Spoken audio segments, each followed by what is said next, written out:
Қайырлы күн. Сіздердің назарларыңызға Ақтөбе көлік коммуникация және жаңа технология колледжінің арнайы пән оқытушысы Темирова Индира Абубакырқызы өз бейне сабағын ұсынады. Сабақтың тақырыбы арбашалар, кузов және вагон ақтаулары, жүк және жолаушы вагондарының кузовтарының қолданылуы және құрылысы. Пән жылжымалы құрам және пойыз тартылымдығының негіздері. Сабағымыздың мақсаты жылжымалы құрамның арбашаларына түсініктеме беру, вагон рамаларына мінездеме беру және де вагон кузовтарын қарастыру. Арбаларға тоқталатын болсақ, арбалар дегеніміз вагондарға қажетті тегіс жүріспен теміржол бойымен жылжытуға, сондай-ақ барлық жүктемелері рамадан және денеден жолға және артқа беруге арналған. Мақсаты бойынша арбалар жүк және жолаушы болып бөлінеді. Ось бойынша 2, 3, 4 және көп осьті болады. Жүк вагонының арбашығы мынадай бөліктерден тұрады. Жетектері бар доңғалақ жүктары, доңғалақ жүктарын біріктіретін бүйір жақтаулар, рессордық ілінісу, тіректері бар рессорлық арқалық, тежегіш жабдық. Жүк вагондарының арбалары бір аспалы болып орындалады. Арбаларды шасси ретінде пайдалану жүк көтергіштігі жоғары және үлкен базасы бар вагондарды құру қажеттілігіне байланысты. Ауыр жүк вагондарында доңғалақ жұбынан рельстерге рұқсат етілетін жүктемелердің шарттары бойынша доңғалақ жүктардың саны 2 немесе 3-пен шектелмейді. Ал осы вагонды арбасыз теміржолдың қисық учаскелеріне жазу қиын. Арбалар вагондарға доңғалақ жүктарының қажетті санын алуға мүмкіндік береді және қысқа базаның болуына байланысты кіші радиустың қисық учаскелері қозғалысқа аз қарсылықпен өтеді. Арбалар вагондардың маңызды бөлігі болып табылады. Қауіпсіздік пен жылдамдықтың олардың дизайнына, беріктігі мен сенімділігіне байланысты. Олар вагонның бір қалыпты жүруін қамтамасыз етеді. Жолдың барлық кедір бұдырларын қабылдайды және олардан шанаққа берілетін тербелістерді жұмсартады. Арба вагонның рельс жолындағы бағытын қамтамасыз етуге, барлық жүктемелерді жолға таратуға және беруге, сондай-ақ тарту және тежеу күштерін қабылдауға, жүрістің қажетті тегістігін қамтамасыз етуге қызмет етеді. Арбаларда доңғалақ жүктары, серіппелі суспензия жүйесі және тежегіш тұтқасының бөліктері рамамен біріктіріледі. Арбаларға бірнеше дәйекті сатыларды орналастыру мүмкіндігінің арқасында көктем әртүрлі тербелісті сөндіргіштермен және шанақ жағдайының тұрақтылығын қамтамасыз ететін құрылғылармен үйлесіп, вагон жүрісін жақсы тегістігіне қол жеткізу үшін жағдайлар жасалады. Арбаларды вагонның корпусына қосу дизайны қажет болған жағдайда, оларды қиындықсыз шығаруға мүмкіндік береді. Бұл вагонның жүрісі бөлігін тексеруді және жөндеуді жеңілдетеді. Көптеген дизайн ерекшеліктері бар арбалардың өте алуан түрлі парқы жұмыс жасайды. Аспалы жүйеде ең көп таралған жалғыз және қос аспалы арбалар. Арбаның жақтауын негізгі түйіндермен байланыстыру әдісіне сәйкес арбалар серпімді элементтері бар жақ сүйектерінен серіппелерден, жақ сүйектерінен және иықтан жақ сүйектерінен тұрады. Рамаларды жасау технологиясына сәйкес арбалар құйылған, штампталған және дәнекерленген бүйрек рамалармен келеді. Мақсаты бойынша арбалар жүк және жолаушы болып бөлінеді. Вагондар арбаларының негізгі техника-экономикалық параметрлеріне тоқталатын болсақ, меншікті масса ыдыс, негізгі доңғалақтар осьтерінің орталықтар арасындағы қашықтықты немесе артикуляцияланған арбалардың серіппелі жиынтығының ортасы арасындағы болып келеді. Көктемгі суспензияның түрі мен параметрлі, тежегіштің түрі мен құрылымдық жылдамдық. Өздеріңіз көріп отқандай, бесігі бар белдік арба келесі тораптар мен бөлшектерден тұрады. Доңғалақ жұптары, жоғарғы белдеу, ортаңғы белдеу, төменгі, баған, бұрандалы болт, жоғарғы ағаш, көктемгі жиынтық, бесік, тарату арқалығы, букс болттары. Екі бойлық балансирі бар арбаға тоқталатын болсақ, бұл келесі бөлшектерден тұрады. Рамка, буксты, бағытта ағыштар, букстары бар доңғалақ жұптары, буксты, ілу серіппесі, орталық аспа, рессорлары, теңгергіш, торықтар, рессордан жоғары арқалық, керме болт, беттік рессор. Тоқталатынымыз жүк вагондарының рамалары. Рама вагонның бір бөлігін білдіреді және көтергіш конструкциялы қорап. Ол вагонның негізгі бөліктерінің бірі болып табылады. Онда оның мақсатына қарай шанақты, цистерна, қазандығы, борт және платформа еденінің төсеніші, автотіркегіш құрылғыны, автоматты және қол тежегіштерінің тораптарын нығайтады. Жолаушылар вагондарында рама, буферлік жиынтықтар және әртүрлі вагон астындағы жабдықтар бекітіледі.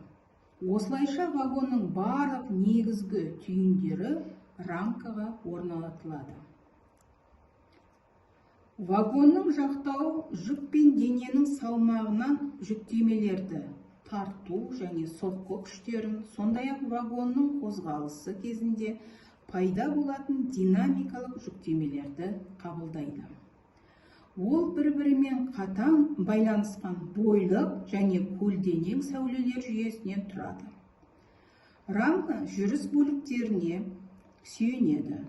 Рамалар бос, шанақпен байланысты және онымен бір тұтас болып бөлінеді. Еркін жүретін рамалар шанағы жоқ вагондарға тән. Мұндай рамалардың элементтері вагонға әсер ететін барлық жүктемелерді толығымен қабылдайды. Байланысқан рамалар шанағы бар вагондарда қолданылады. Вагонға әсер ететін жүктемелердің негізгі бөлігі раманың элементтерін, ал кейбіреулері дененің элементтерін қабылдайды. Шанақпен байланысты рамалардың көптеген жүк вагондары бар. Жабық, жартылай вагондар, хопперлер, цистерналар және тағы басқалар. Өздеріңіз көріп отқандай, алдарыңызда вагонның рамасы бейнеленген. Жаңа айтып кеткенде, бұл рама, яғни вагонға түсетін жүктің салмағын ұстап тұрады. Вагонның рамасы құрылымдық жағынан арқалықтардан жасалған. Бойлық, жоталы және бүйір, көлденең, шеткі, айналмалы және аралық. Жотаның сәулесі соққы, тарту құрылғылармен бірге бойлық динамикалық күштерді қабылдайды. Сондықтан ол әдетті жергілікті арматуралары бар прокат профильдерінен жасалады. Айналмалы арқалықтар вагонның корпусынан арбаларға тік статикалық жүктемені береді. Айналмалы сәуленің биіктігі өзгермелі қорап бөлімі бар және жоғары, төменгі парақтармен жабылған тік қабырғалардан тұрады. Жұма айналмалы сәуленің ортасында төменгі параққа орналастырылады.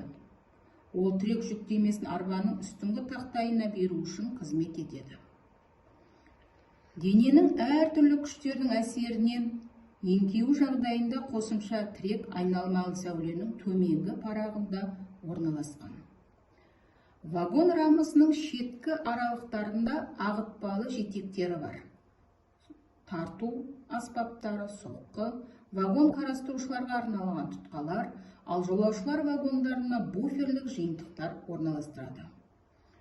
Ұштары бойынша көлденең арқалықтар вагон шанағының бүйір арқалықтармен немесе бүйір қабырғалармен жалғанады. Ұзындығына келетін болсақ, рамалар 23,6 метр. Жолаушылар вагондарының рамалары жотаның арқалығымен және жотаның арқалықсыз болуы мүмкін. Жотаның 3 бөлігі бар. Екі ұшы арналардан тұрады, ал ортаңғы бөлігі де арналардан тұрады. Вагонның еденін құрайтын бойлық және көлденең аралықтар мен парақтар рамаға дәнекерленген.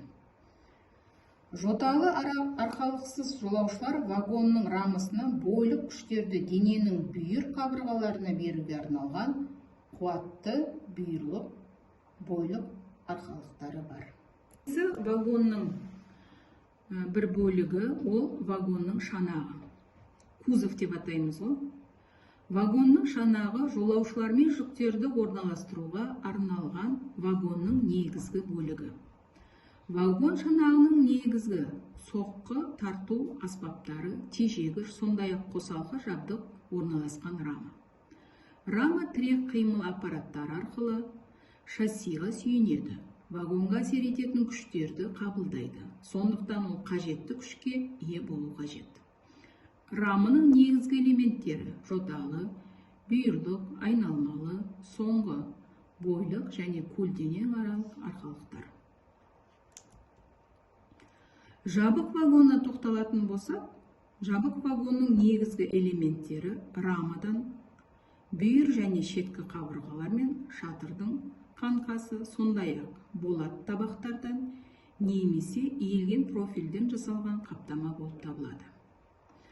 Вагонның корпусы әдетте еден жақтауынан бүйір және бүйір қабырғаларынан төбесінен және толықтыруларынан тұратын ойықтары бар жабық нығайтылған жұқа қабырғалары қабық түрінде тұтас көтергіш құрылым болып табылады.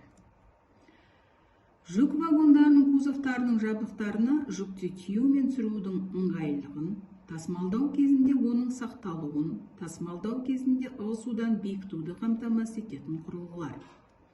Вагон шанағының негізгі өлшемдері жылжымалы құрамның берілген габаритіне жазу есебінен айқындалады. Олар жүктердің көзделген көлемін және жолаушылар үшін орындарды орналастыру үшін жеткілікті пайдалы көлемді қамтамасыз етеді. Жолаушылар вагонына тоқталатын болсақ, жолаушылар вагонның кузовтары, яғни шанағы, жабдықтарында қажетті жайлықты қамтамасыз ететін құрылғылар бар. Оны сіздер бәріңіз жақсы білесіздер. Ол диван, жылыту, жарықтандыру, желдету, жатын орындар, сумен жабдықтау жүйелері, дәретхана және қызметтік үй-жайлар болады. Жолаушылар вагондарының корпусын жабдықтауға өртке қарсы құрылғылар үлкен мән береді. Барлық жолаушылар вагондарының шанағы едені бар рамадан екі бүйірден және екі бүйір қабырғадан, тамбурды жолаушылар үй-жайынан бөлетін шатырдан және шеткі қалқалардан тұратын металл қорап түріне орындалған. Шанақ қаңқасы бар білімді арқалықтар еден тіреулері, бүйірлік қабырғалар мен доғалармен шатыры. Сыртқы жағынан рамка қалыңдығы 3 мм, болат парақпен жабылған. Қабырғалардың ішкі қаптамасы қалыңдығы 19 мм, ағаш тақтайшадан немесе қалыңдығы 10 мм фанерадан жасалған, қалыңдығы 25 мм плитадан жасалған бөлімдер еден қалыңдығы 19 мм плитамен қапталған. Енді бұл шанақтың негізгі қай вагон түріне болсын, ол жүк және жолаушы үлкен маңызы бар. Себебі жолаушы вагонына тоқталатын болсақ, оның кузовы, яғни шанағы өте төзімді және де ең біріншісі ол қауіпсіздікті қамтамасыз ету керек. Ал жүк вагондарына тоқталатын болсақ, оның шанағы екі бастан. Жүк вагондары бізде әрдайым жүк вагондарына тиеу, түсіру жұмыстары жүргізіледі. Олар соққыға әсер етеді. Сондықтан да бұл вагондардың да шынақтары, яғни кузовтары өте төзімді материалдардан жасалыну қажет. Сабағымызды қорытындылай отырып, бүгін біз сіздермен вагондардың негізгі бөлшектеріне тоқталдық. Бұл арбашалар, рама, вагон, кузовтары. Және бұл көрсеткіштердің әрқайсысы жылжымалы құрамның дұрыс жүруіне, қауіпсіздік жүруіне үлкен ықпал етеді. Техникалық және пайдалану жағынан бұл бөлшектер әрдайым сапалы болуы тиіс. Назарларыңызға рахмет.